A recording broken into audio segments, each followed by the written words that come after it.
नमस्कार दोस्तों, एनएस ज्योतिष में आपका फिर से स्वागत है। आज हम बात करेंगे मीन लग्न यानी कि पीसी डिसेंडेंट में शनिदेव की गोचर का प्रभाव आपके जीवन पर क्या पड़ेगा, ये हम लोग जानने का प्रयास करेंगे।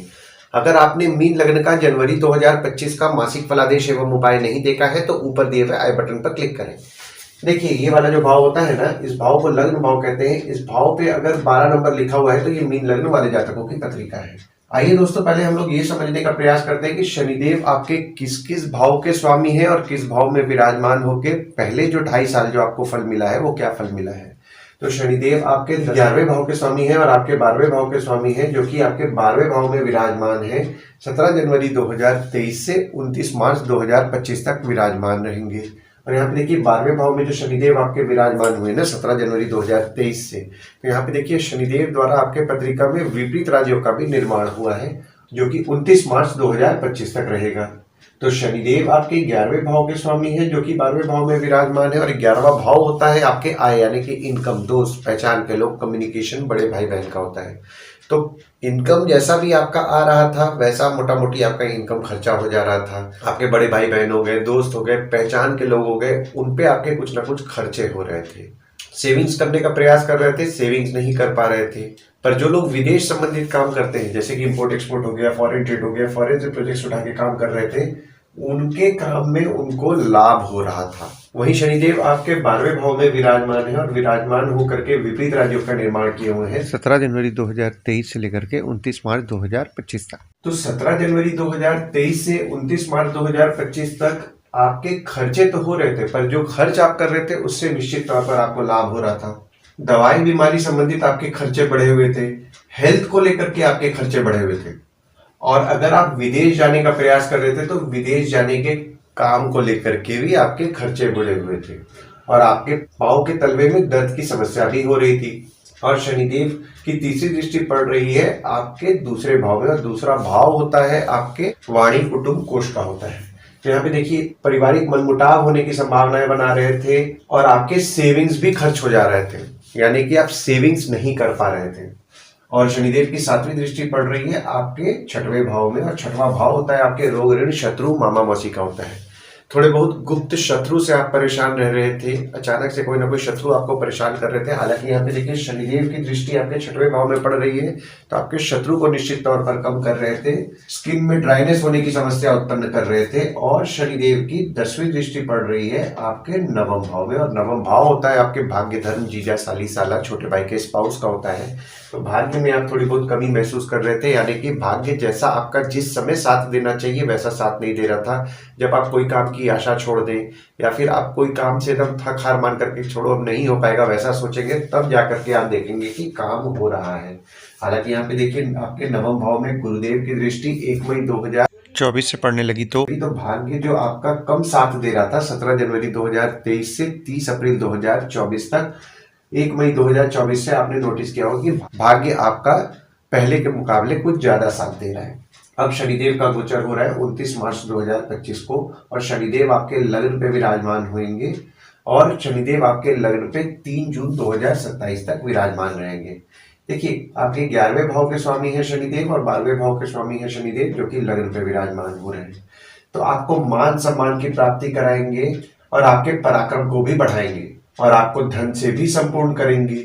वहीं शनिदेव आपके 12वें भाव के भी स्वामी हैं, जो कि लग्न पे विराजमान हो रहे हैं। तो जो भी लोग विदेश संबंधित काम करते हैं, जैसे कि इंपोर्ट एक्सपोर्ट हो गया, फॉरेन ट्रेड हो गया, फॉरेन से प्रोजेक्ट्स उठा रहे हैं, या कोई भी विदेश संबंधित काम कर रहे हैं, तो आपके काम में को लेकर के खर्चे बढ़ेंगे, आप खर्चीले रहेंगे। आप देखिए आपके खुद पे आपके खर्चे बढ़ने वाले हैं 29 मार्च 2025 से 3 जून 2027 तक। और दवाई बीमारी संबंधित भी आपके कुछ ना कुछ खर्चे बढ़ेंगे। वहीं शनिदेव की तीसरी दृष्टि पड़ रही है आपके तीसरे भाव में, और तीसरा भाव होता है आपके स्वयं के पराक्रम, धैर्य, छोटे भाई बहन, पड़ोसी, डेली के प्रवास का होता है। और तीसरे भाव में आपके गुरुदेव भी विराजमान है, जो कि आपके लग्न के स्वामी है। देखिए शनिदेव की दृष्टि जब गुरुदेव पे पड़ेगी ना 29 मार्च 2025 से 14 मई 2025 तक, क्योंकि 14 मई 2025 के बाद गुरुदेव का गोचर हो जाएगा।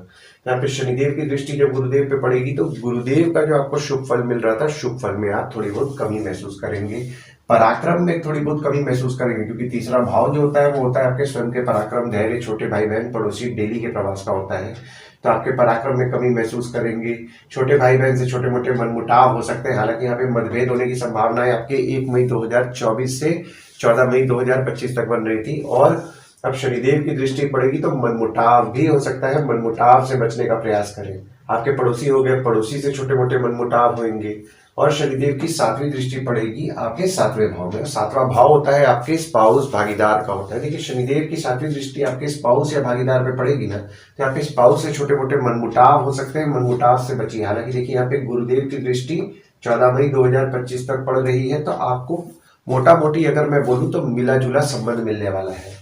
मंगल की दृष्टि भी आपके 7वें भाव में 21 जनवरी से लेकर के 2 अप्रैल तक पड़ रही है। तो 21 जनवरी से 2 अप्रैल तक आपके स्पाउस हो गए, भागीदार हो गए, वे थोड़ा स्वभाव में एग्रेसिव रहेंगे, क्योंकि यहाँ पे देखिए वक्री मंगल की दृष्टि पड़ रही है। तो विवाद से बचना है, किसी भी किस्म के विवाद में ना पड़े। और शनिदेव की 10वीं दृष्टि पड़ रही है आपके 10म भाव में, और 10म भाव होता है आपके बॉस, पिता, काम, ऑफिस का होता है। देखिए शनिदेव की दृष्टि आपके 10म भाव में पड़ रही है ना, तो यहाँ पे आपके बॉस हो गए, पिता हो गए, उनसे छोटे मोटे मनमुटाव हो सकते हैं। ऊपर से मंगल की दृष्टि भी 21 जनवरी से 2 अप्रैल तक पड़ रही है, और ये वक्री मंगल की दृष्टि पड़ रही है। तो यहाँ पे स्वभाव में आपके बॉस और पिता थोड़े एग्रेसिव रह सकते हैं। ऑफिस का माहौल थोड़ा गर्म रह सकता है, तो किसी भी किस्म के विवाद से बचने का प्रयास करें। और गुरुदेव जो आपके 3रे भाव में विराजमान है, आपके लग्न और आपके 10म भाव के स्वामी है, जो कि 3रे भाव में विराजमान है। तो आपने ये नोटिस किया होगा कि 1 मई 2024 से आप आपके धैर्य से स्वयं की प्रगति कर रहे थे, और अगर आपने मेहनत किया है 1 मई 2024 से, तो आपको निश्चित तौर पर आपका भाग्य भी साथ दे रहा था, और ये भाग्य आपका 14 मई 2025 तक साथ देगा। आपका फोकस आपके छोटे भाई बहन को लेकर के रह रहा होगा, पड़ोसी को लेकर के आपका फोकस रह रहा होगा 1 मई 2024 से 14 मई 2025 तक। और आपके बॉस, पिता, काम से भी आपको हिम्मत मिल रही होगी 1 मई 2024 से 14 मई 2025 तक। और अगर काम के लिए आपको कोई भाग दौड़ करना पड़ रहा होगा और आपने किया होगा, तो निश्चित तौर पर उससे आपको लाभ भी हुआ होगा। और मंगल जो आपके 4थे भाव में विराजमान है, मंगल आपके 2रे भाव के स्वामी है, और आपके 9वें भाव के स्वामी है, जो कि 4थे भाव में विराजमान है। तो जो भी लोग ट्रांसपोर्ट, रियल एस्टेट से संबंधित काम कर रहे हैं, नई पुरानी गाड़ी खरीदना बेचना, car detailing, car accessories, property खरीदवाना बेचवाना, या कोई भी घर वाहन से संबंधित काम कर रहे हैं, तो यहाँ पे देखिए आपके लाभ के योग 21 जनवरी से 2 अप्रैल 2025 तक बन रहे हैं। देखिए ओवरऑल अगर मैं देख रहा हूँ ना, शनिदेव का जो गोचर हो रहा है, क्योंकि देखिए यहाँ पे शनिदेव की 7.5 चल रही है।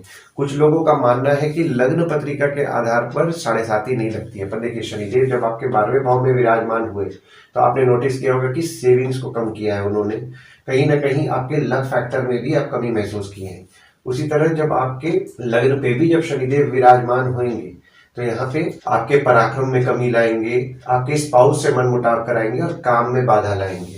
तो देखिए चाहे चंद्र राशि के आधार पर शनिदेव का गोचर हो आपके 12वें भाव, लग्न और आपके 2रे भाव में, तो आपको 7.5 का इफेक्ट तो निश्चित तौर पर मिलेगा। पर लग्न राशि के आधार पर भी अगर ये गोचर हो रहा है, यानी कि आपके 12वें भाव में शनिदेव है, लग्न पे शनिदेव है, और 2रे भाव में शनिदेव है, तो आपको 7.5 का इफेक्ट तो मिलेगा। तो आपको इस साल खासकर आपके काम में मेहनत करना है, स्पाउस के साथ किसी भी किस्म के मनमुटाव से बचने का प्रयास करना है, और बहुत ही समझदारी और सोच समझ करके कोई भी चीज का निर्णय लेना है। आशा करता हूँ इस वीडियो में दी हुई जानकारी आपको पसंद आई होगी। अगर आप हमें YouTube पे देख रहे हो और ये वीडियो आपको पसंद आया हो, तो इस वीडियो को लाइक कीजिए, चैनल को सब्सक्राइब कीजिए, नोटिफिकेशन बेल जरूर दबाइए। और अगर आप हमें फेसबुक पेज पे देख रहे हैं, तो फेसबुक पेज को लाइक कीजिए और फॉलो कीजिए। धन्यवाद दोस्तों, कल फिर मिलेंगे एक नए वीडियो के साथ।